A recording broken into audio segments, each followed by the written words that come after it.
afternoon. My name is Paolo Bonato, I'm the conference chair, and I have the honor of introducing the last and best speaker of the conference, Hugh Herr. In addition of being a good friend of mine, is a fantastic researcher. That's not by chance that you guys made the walk from the Marriott to come here to listen to the fabulous things that Hugh Herr has been doing. He has a long story that most of you, I'm sure, are familiar with.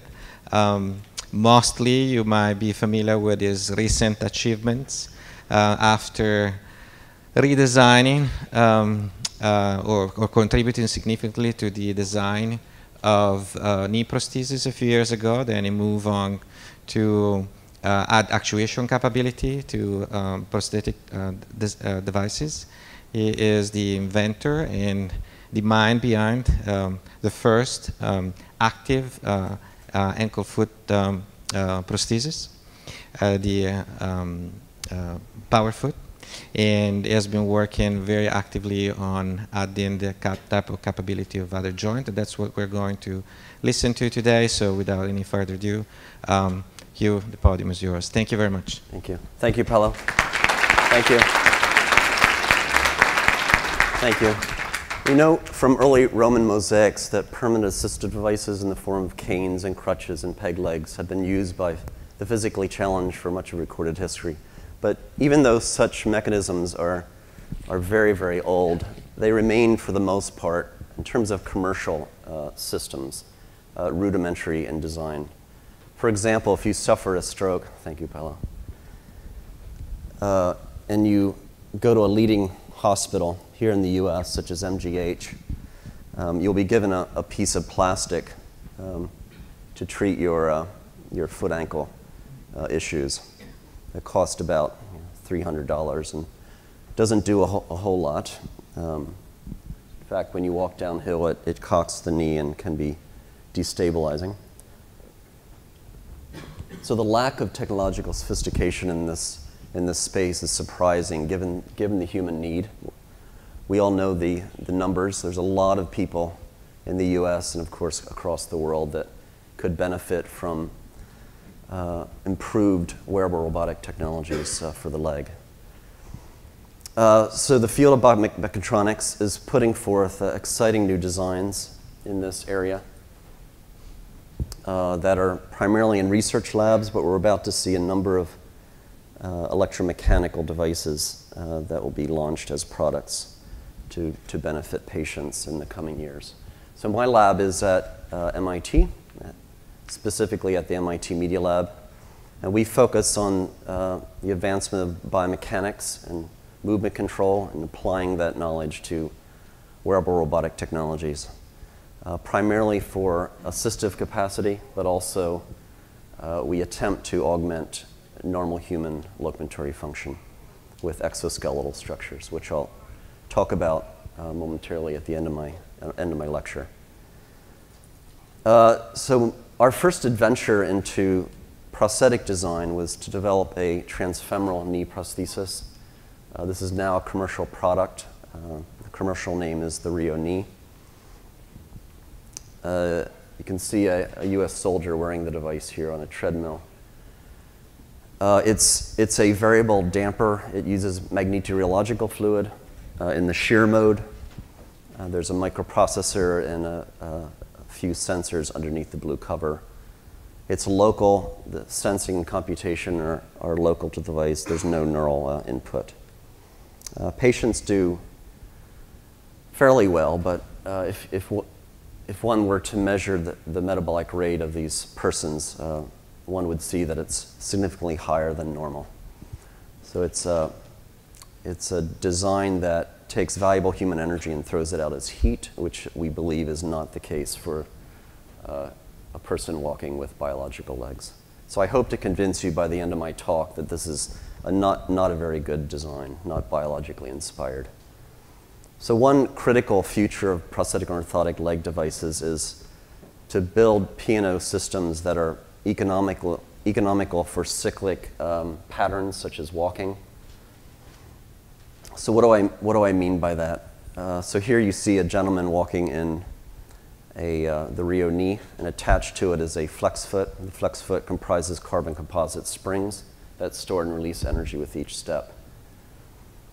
So it's a passive elastic ankle foot and a variable damper knee. These mechanisms are incapable of capturing the dynamics of the foot, ankle, and knee biological joints. And because of that, as I mentioned, this individual's using more food energy to walk. His self-selected speed is slower than is normal, and his stability is impaired. So the thesis of this talk is if we could put forth robotic designs that more closely emulate biological function, that we can perhaps reduce the metabolic cost of walking amputees, increase their self-selected walking speed, and improve their stability.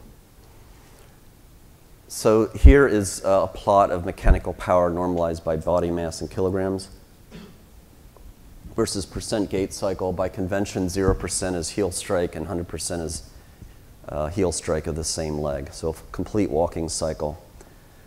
These are from an inverse dynamics calculation. There's 4 curves corresponding to 4 different walking speeds, from slow to fast. So you see the low peak power here is slow walking. This is moderate speed walking and fast walking. So as a person walks with a biological foot ankle complex, these power spikes increase with increasing speed. If you integrate the curve and look at the net work produced by the ankle, it also increases with increasing speed. So here's plotted net work of the ankle versus walking speed. Even at self-selected walking speeds of about 1.3 meters per second, the human ankle often does 15 to 20 joules of net work. So clearly a carbon spring is incapable of these mechanical energetics. Moving on to the knee, here again is mechanical power versus gait cycle. Yes, there are negative regions of this plot, but there's also significant power positive regions. So a prosthesis such as the Rio knee, again, all it does, it's a fancy car brake. It takes valuable human energy and throws it out as heat. So such a mechanism, by definition, can only capture these negative power regions. So we asked the question, can a leg, prosthetic or orthotic device, knee and ankle, produce human-like joint mechanics during level ground walking with only a single unidirectional actuator performing positive network throughout a gait cycle? So we asked this question because if you look at the history of design in prosthetics and orthotics, designers have exploited passive components and what I call quasi-passive components. Passive components would be a spring as an example. Quasi-passive would be a clutch or a variable damper. And designers have exploited these passive and quasi-passive elements to enable a design that's quiet, that requires very, very low electrical power, enabling the amputee to go out throughout his or her day without having to resort to charging any power supplies, such as a battery. So it has been extremely beneficial to use these passive and quasi-passive elements. So the question here is, can we think of an under-actuated leg architecture where we continue to exploit these elements, but we also inject actuators, motors to the system, and hopefully end up with a more biological system that emulates the natural dynamics, as well as a system that's fairly quiet and low power requirements. So we've been exploring this particular leg architecture in my laboratory. So what you see here is the foot, ankle, knee, and hip. And what's interesting about this model is that all the dominant muscle tendon units that span the knee joint are modeled in a very simple way. They're modeled as series elastic clutch elements. So how it works is, for example, this biarticular anterior element. When the clutch engages, the spring starts storing energy, then it releases energy. As soon as the energy is released, the clutch opens and the device is no longer there, no longer producing force.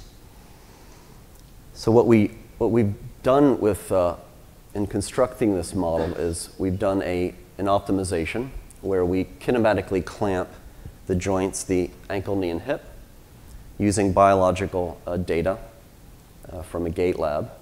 So we can strain the ankle, knee, and hip in terms of position and speed. And then we vary the spring stiffnesses and the clutch engagement times to see how closely we can capture the knee torque versus gait cycle in level ground walking. So here's knee torque in Newton meters versus gait cycle. The large shaded line is from the model, and the darker lines are mean plus or minus 1 standard deviation from biological legged walking using an inverse dynamics calculation.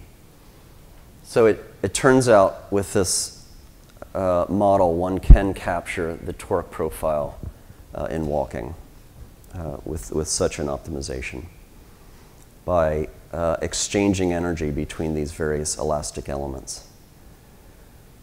Not surprisingly, because there's so much energy stored in this model in the elastic form, when you look at total mechanical energetics of a person walking, you see a large cancellation. So in blue is the potential plus kinetic energy in the walking gait. The green is the elastic energy storage as predicted from the model, and the red is the total energy. So there's a great deal of cancellation between gravitational potential energy, kinetic, and elastic form. And because of this exchange, each leg does, the muscles within each leg does about 25 joules, 20 to 25 joules of net positive work. So how do we control this model? So what we've done to this point is an optimization. It's not a forward dynamics simulation. So how can we take this model structure and produce such a forward dynamics simulation? So the model has a modeled soleus muscle with a hill-type muscle model used. And to control that muscle in the model, we use a modeled spinal reflex, feeding back force, length, and speed of the muscle fascicle. The dominant reflex here is a positive force feedback, which just means the greater the force borne by the muscle belly, the greater is the muscle activation. There's then 2 monoarticular muscles that span the hip, and they're controlled with a PD controller to keep the upper portion of the model, upper body of the model, stable in pitch. So here's showing the forward dynamics simulation. So with this model, we're able to, at normal human self-selected speeds, we're producing a mechanical economy that's comparable to human biological legged walking. And the model also predicts step length and stride frequency and makes qualitative predictions of joint mechanics and electromyographic patterns. So here you just see the model walking, and when these balls fire is either when a muscle's firing or the clutch, the modeled clutch is turning on and off. So what this model says is that, again, going back to its structure, all the elements that span the knee, the muscle tendons that span the knee, are modeled as spring clutch systems. So spring clutch systems, they're not able to inject non-conservative positive work into the system, and they're not able to throw energy out as heat. As many of you know, if you integrate the knee, if you look at the total network of the human knee in level ground walking, you get a negative number, typically -5, -10 joules. So what this model does is it shuffles energy from the knee to the ankle and from the knee to the hip using the biarticular structures. It does not throw out energy as heat. So going back to my group's design of the Rio knee, the Rio knee really doesn't make sense because, again, it dissipates energy. It throws it out as heat. What this model suggests is that's not what's happening when you walk, assuming you have biological legs. What this model suggests is there's this glorious exchange between the 3 mechanical energy domains resulting in a very low requirement of actual muscle positive work. And that's why we're able to walk so economically in level surfaces. So I'm going to use this model in this talk to motivate various prosthetic designs. So I'll start with the foot ankle. For the last 6 years or so, my group has been looking at a motorized foot ankle device. The device prototype is shown here in B. So in this region of the design, we have the battery, motor, transmission, electronics. This is a series spring here that's attached to the ball screw transmission, emulating the Achilles tendon structure. The device also has a parallel stiffness here. It's a carbon spring. And this parallel spring is unidirectional. So it stores energy in dorsiflexion, but going into plantar flexion, the spring is no longer engaged. So that parallel spring is only there in dorsiflexion and then is not there, doesn't inhibit plantar flexion at terminal stance. So we've recently published a paper that looks at the clinical impact of this mechanism on unilateral transtibial amputees. And I'd like to share our data with you now. In plot A is the toe-off ankle angle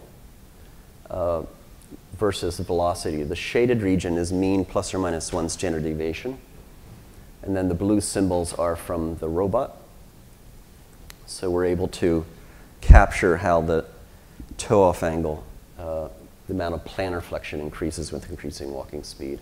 In plot B is the net work normalized by body mass in kilogram versus walking velocity. And you see actually at low speeds the device is doing too much work. We've since fixed that bug. But just a note that at fast speeds we're able to achieve that network of approaching 20 joules, which is a factor 2 higher than high-profile flex feet, these carbon composite conventional systems. Plot C just shows that as a person goes from a slow walk of 0.75 meters per second to a fast walk of 1.75, the loop area increases or the network increases with speed. So because of these dynamics that are more, that emulate the biological foot-ankle complex more closely than a conventional system, we've been able to reduce the metabolic cost of transport. So in plot A, we have plotted vertically the cost of transport, which is the amount of food energy required to transport unit weight, unit distance, a dimensionless quantity, versus velocity. The red is our data collected on 8 transtibial unilateral amputees using conventional high-profile carbon feet. The blue curve is the robotic device, and the green curve is a age-weight matched person with biological limbs. The stars denote a significant difference between the conventional prosthesis and the robot, but there's no significant difference between the robot and the biological legged numbers. So we have shown here that the unilateral transtibial amputee is able to walk across speed, where there's not a significant difference between when they use the conventional and the robotic prosthesis in terms of cost to transport.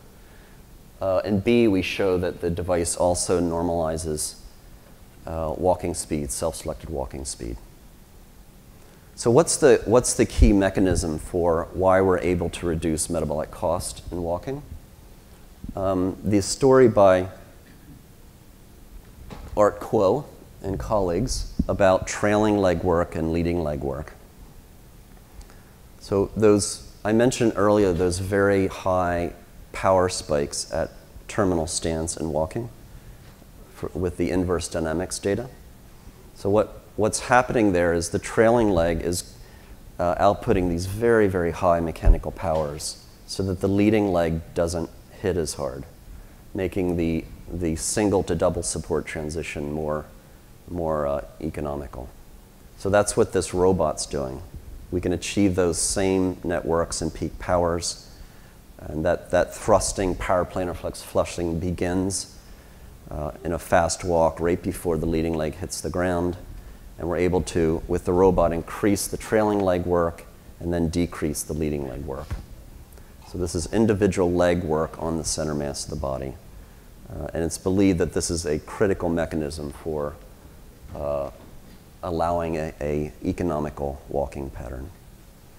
So what is our approach electromechanically? So here's a schematic of the ankle, foot ankle. So we have a brushless motor and a ball screw transmission in series with a spring, K sub S. And then in parallel with that series elastic actuator is a unidirectional spring, as I mentioned earlier. This is a torque angle profile that's typical for a level ground walk. So 1 is heel strike, 2 is forefoot strike, 4 is peak dorsiflexion, and 3 is toe off. And from 3 back to 1 is the swing phase. So here's the parallel spring model here. And then, of course, what the series elastic actuator has to do is this net torque minus the parallel torque shown here. So obviously, we thought about the optimal tuning of the series and parallel stiffnesses for both parallel amplification and also minimizing the joules of energy that we have to extract from the battery to do the network at the ankle with each gait. Just a note, going back to our model, this prosthesis captures the distal aspect of the model. Just a note that the design is only monoarticular, and your ankles are not purely monoarticular in terms of their actuation. There's a muscle called the gastroc, we're all aware of it, that spans both the knee and ankle. So this, from the get-go, this framework is limited because there's no artificial gastroc.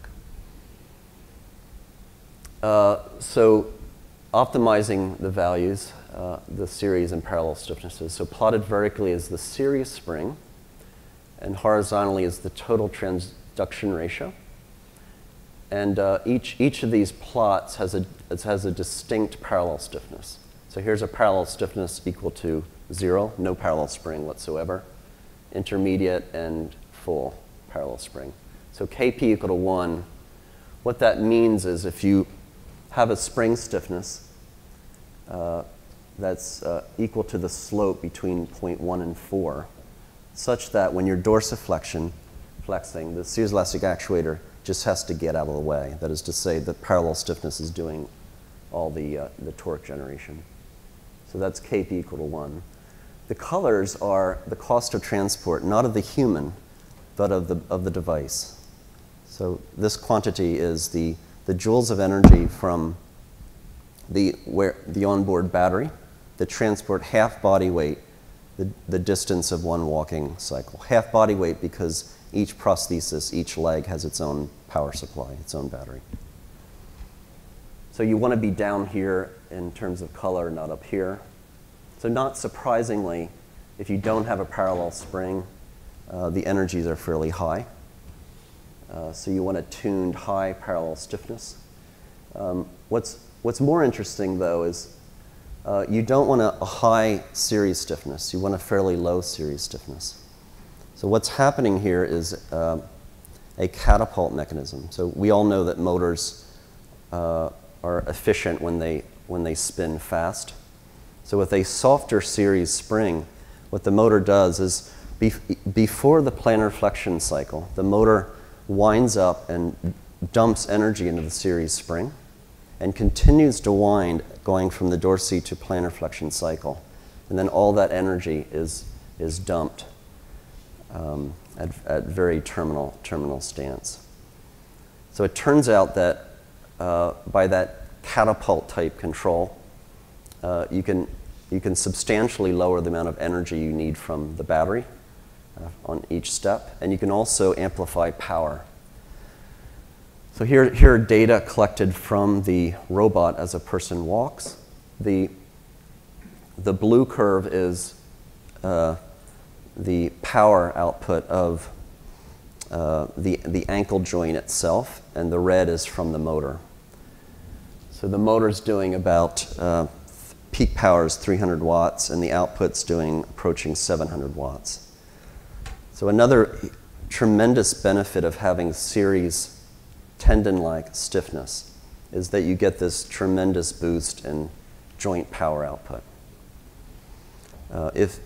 So that is to say, if we were to remove the series spring stiffness and build a meat and potatoes ankle, just no compliance in the system whatsoever, we would end up with a very large motor, and that would require a very large battery. The overall device would then be too heavy, probably be 10 pounds or plus. And because of that mass, we wouldn't be able to reduce metabolic costs. There wouldn't be an amputee in the world that would want to lug around such a robot.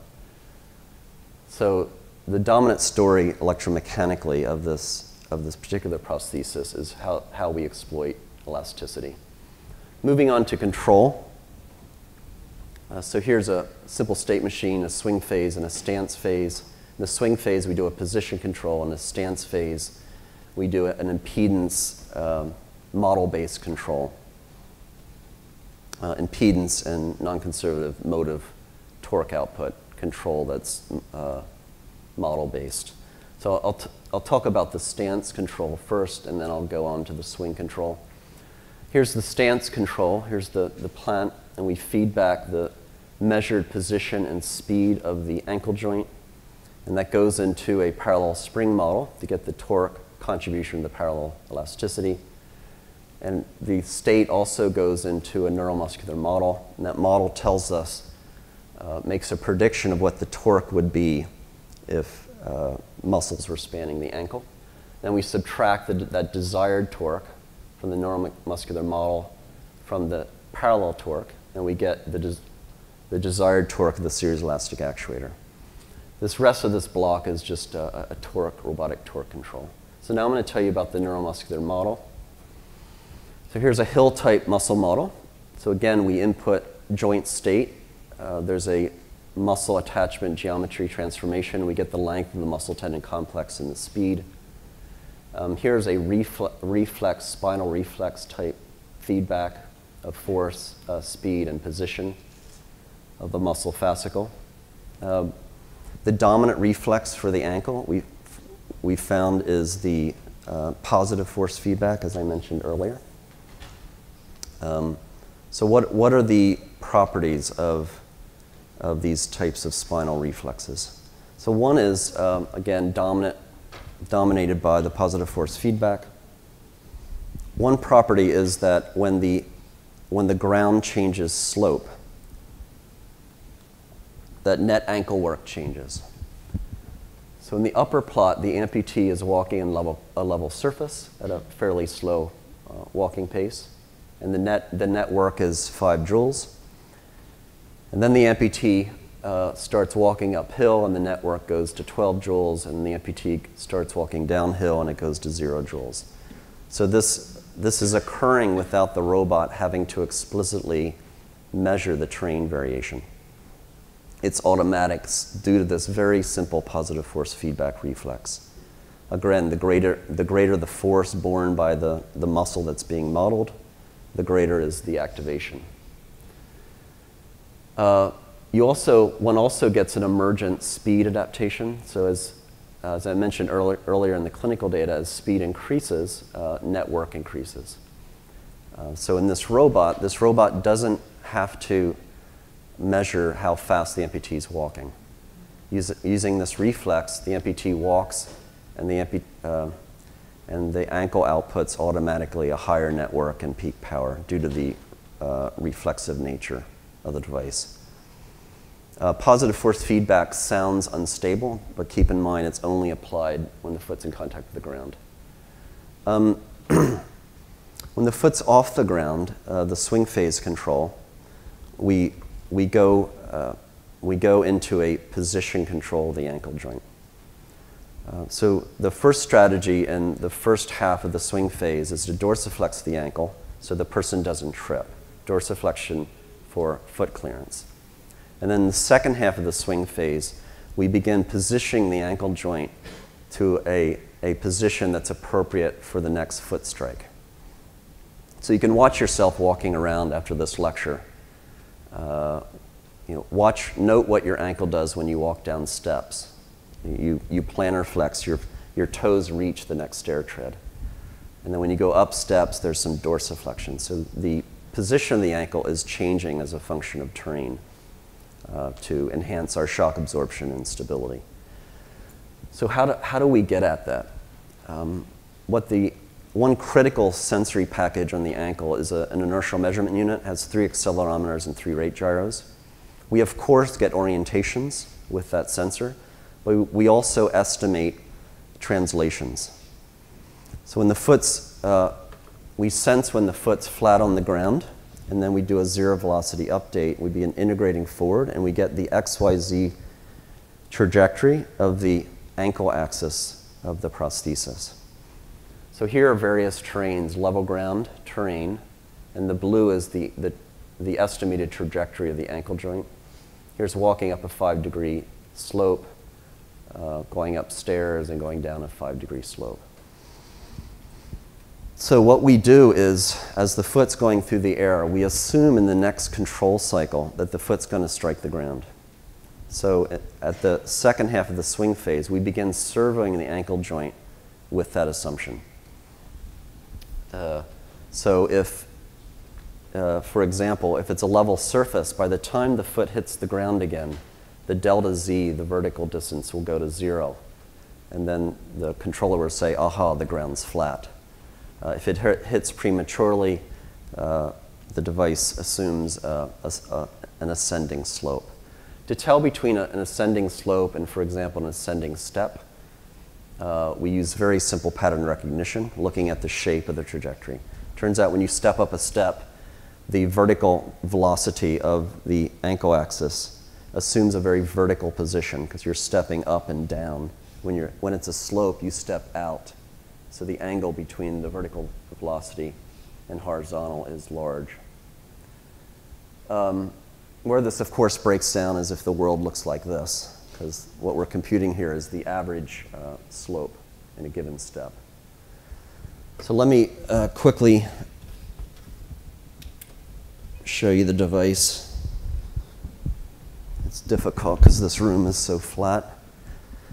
So if I walk very, very slowly, you're not able to hear the ankle. And as I speed up, you can begin to hear it more and more. So what's dominant there is the positive force feedback. That as I walk faster and faster, I automatically get higher network and peak power. If I were to walk up a hill, I'd get even more network. And if I walk downhill, it would reverse, and I'd get a network of 0. And if the hill's steep enough, it would even be a network of a negative network.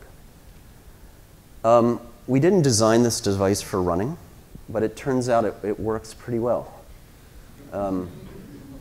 This soldier was fitted with the technology 30 minutes before this video was taken.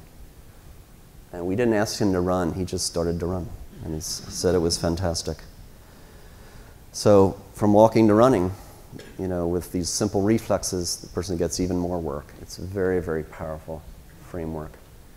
Moving on, I'm going to run through two additional mechanisms. First, I noted earlier that we don't have an artificial gastroc. We're building systems now with an artificial gastroc, and then I'll talk about our knee device work. So back to the model again. The gastroc is modeled with springs in series with a clutch. So we built such a mechanism. This mechanism used by a transtibial amputee requires that we extend the socket up past the knee so that we have an anchor point proximal to the knee.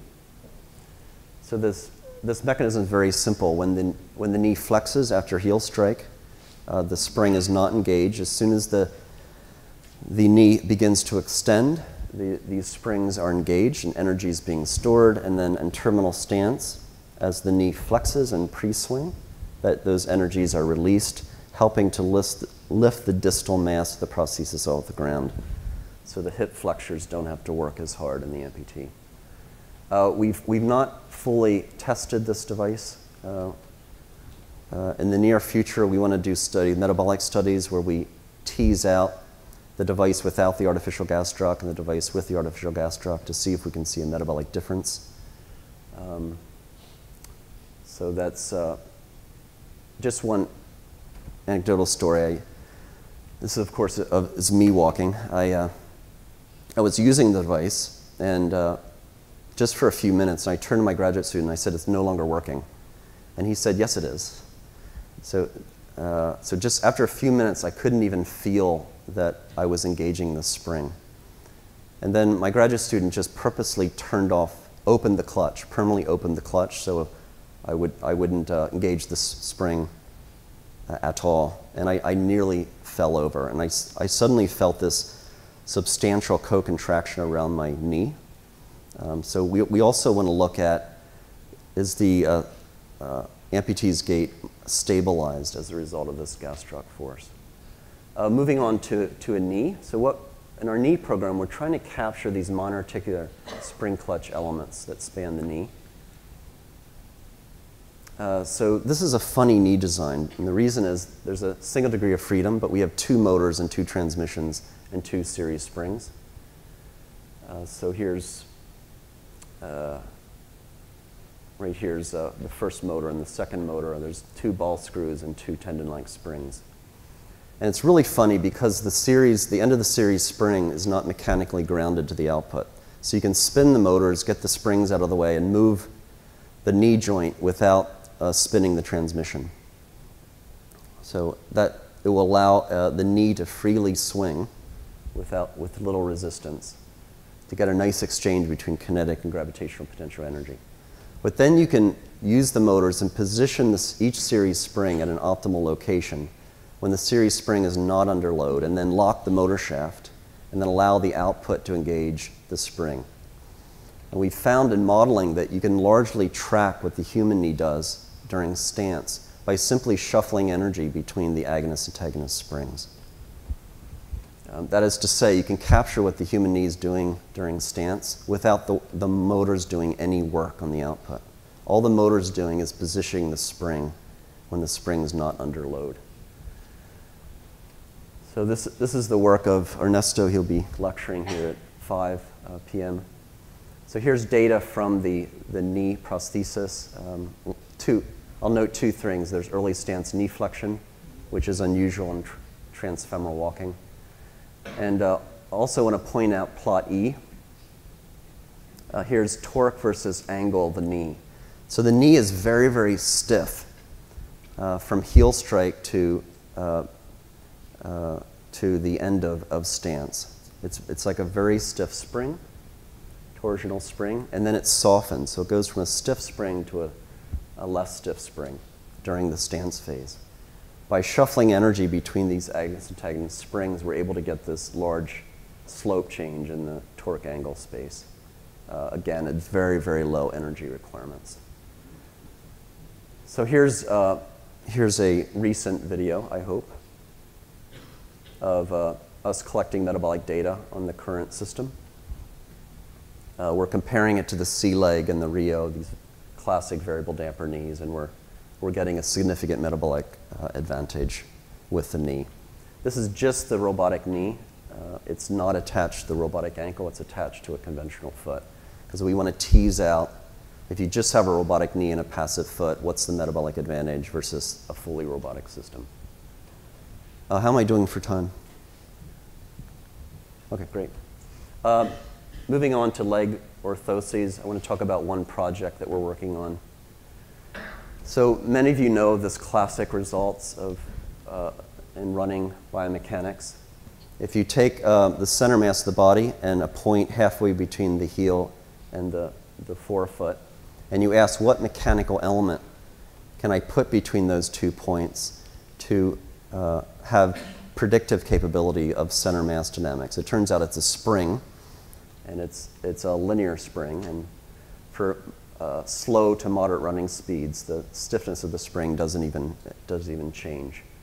So in our orthotic exoskeletal design efforts, we decided to let's try to build a exoskeleton that captures this natural leg compliance when the foot's in contact with the ground. And then using electromechanical control, let's get rid of that stiffness when the foot comes off the ground, so the human leg is free to flex and extend. So there's sensors on the ground, and now the human leg is seeing in parallel to it a synthetic compliance. And when the foot comes off the ground, a clutch at the knee opens, and the human leg, human is free to pick his or her footholds. So our ultimate dream is to lower the metabolic cost to run, which is, to our knowledge, never been done before with an exoskeletal structure. We first did a set of more modest experiments of hopping. So here's continuous hopping, and as many of you know, with continuous hopping, the human leg also behaves like a spring. And what's plotted here is metabolic power versus hopping frequency. And you see with the exoskeletal structure, the best exoskeletal structure, we get very large reductions in metabolic power. We're not cheating here. We're not dividing by the new mass of the system when you attach the exoskeleton to it. This is simply measuring metabolic power without the exoskeleton. The exoskeleton is then put on, we measure metabolic power again, and it's actually lower substantially. So that was very exciting to us. We're now fussing with running. Running is far more difficult. So the LED lights here on the knee clutch just tells the system that's when the system believes that the foot's not in contact with the ground. So you see these bending beams, carbon beams attached in parallel to the thigh and the calf, linking up at this clutch that turns on and off. Where are we metabolically now? We're at neutral. So when a person runs without an exoskeleton, you measure metabolic cost, you get a number, 400 watts or something. Then you attach the exoskeleton, we basically get the same number. So at least the exoskeleton's carrying its own weight, which it's a huge accomplishment. Many exoskeletal designs are 80% worse, 50% worse. They're very fancy exercise machines. So we're really excited about being neutral, knocking on the door of success. Finish up here, I'd like to acknowledge all the extraordinary people that I am privileged to work with. Many fantastic students. I mentioned Ernesto's here. He'll be lecturing in an hour or so. Great postdocs and staff as well. My lab has been around 20 people in the last several years.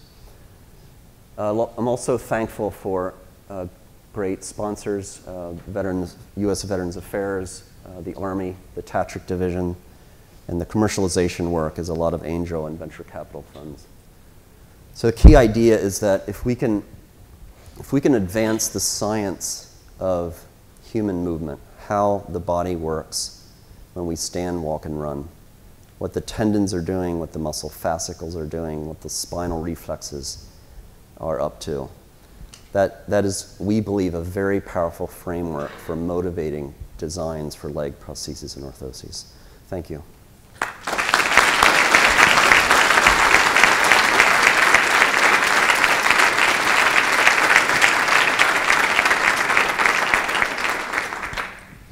So this is now open for discussion. I'm sure there will be questions. If you don't mind coming to the microphones, that would be best.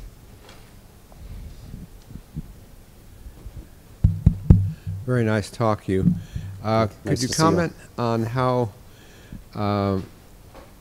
difficult it is to set up the powered ankle or the powered ankle knee system? To tune it to a patient? Yeah, tune it to a patient. Our goal is that it'll take just minutes. So the best we've done is probably 2 minutes, and the person walks out very, very happy. The worst we've done is probably 4 hours. So we had a lady at Walter Reed. She came in walking with 2 canes, and we had to fuss with it, but after 5 hours she walked out without canes. So it's quick. And the metabolic data that we collect, we do very little acclimatization. Some of the data, we fit the person in the morning with the prosthesis. In the afternoon, we collect metabolic data. So the data, it's likely that the numbers would be even better if you took the metabolic measurements a month after fitting. So just a comment, I feel the value of attempting to model the missing body part, model the muscles and tendons and reflexes, and doing a model-based control is that when you attach that prosthesis to the human, if it's close to natural biological dynamics, the human is, the biological part of the amputee is used to those dynamics. And then you require a very modest level of training. If, for example, we put forth an ankle that's high gain position control, which is far removed from what the biological foot ankle complex is doing, it would probably take a long time to train, and it may not work at all. So that's our thesis. Thank you. Very elegant work. Since many of us here are working in the area of neuroprosthetics, we're working on ways to connect the nervous system with advanced prosthetic devices. I was wondering if you could give us some comments on sort of motor and sensory aspects of the nervous system that you think could be interconnected with your device to sort of improve performance, whether make it more efficient or make it more higher performing for the user. Yeah, thank you for your question. You actually touched on something that I'm excited about. Let me go back. Sorry, I apologize.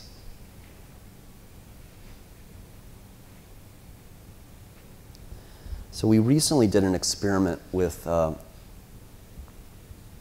by looking at the EMG patterns of the calf muscles in an amputee, gastroc and some soleus signal, but mostly gastroc. And what we did with that EMG signal is we allowed the person to modulate the gain of the positive force feedback.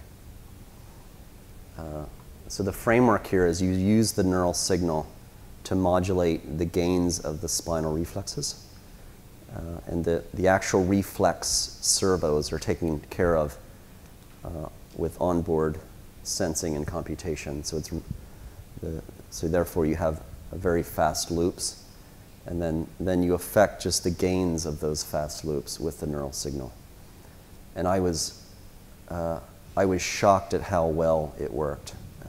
The amputee was able to modulate the network across speed and slope.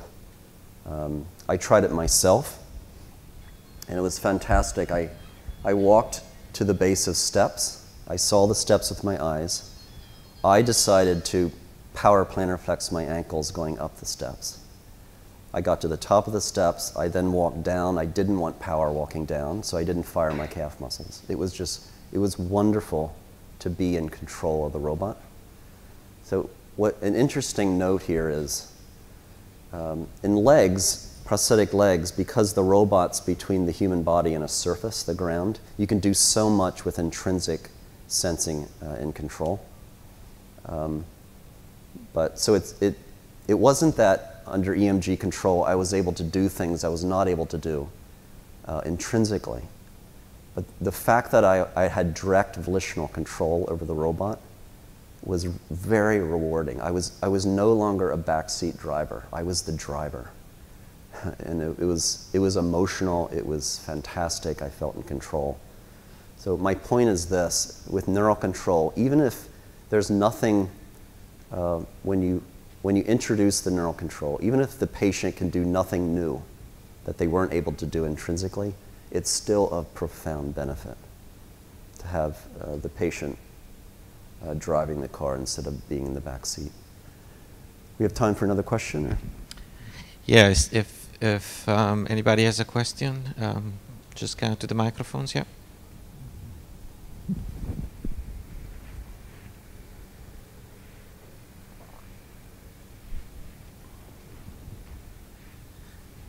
Hi there. So you've shown some very encouraging results for metabolic energy expenditure or cost of transport. And I'm just curious, could you touch on, specifically speaking to your foot-ankle mechanism with regards to stability? And I suppose particularly the robot's response to unexpected perturbations or just uneven terrain even. So what's fun about prosthetic design is there's often unintended consequences. And half of them are really bad, and half of them are really good. So there's things that this ankle does that, you know, we as designers, we just can't take credit for. We didn't initially plan on such success. And one is stability. So we were very focused on capturing kind of sagittal plane dynamics, and our thesis is that we would lower metabolic cost, increase speed. But I was thinking in the beginning of the program, we really wouldn't affect stability. Completely wrong. It's a common testimonial from patients that they feel so much more stable.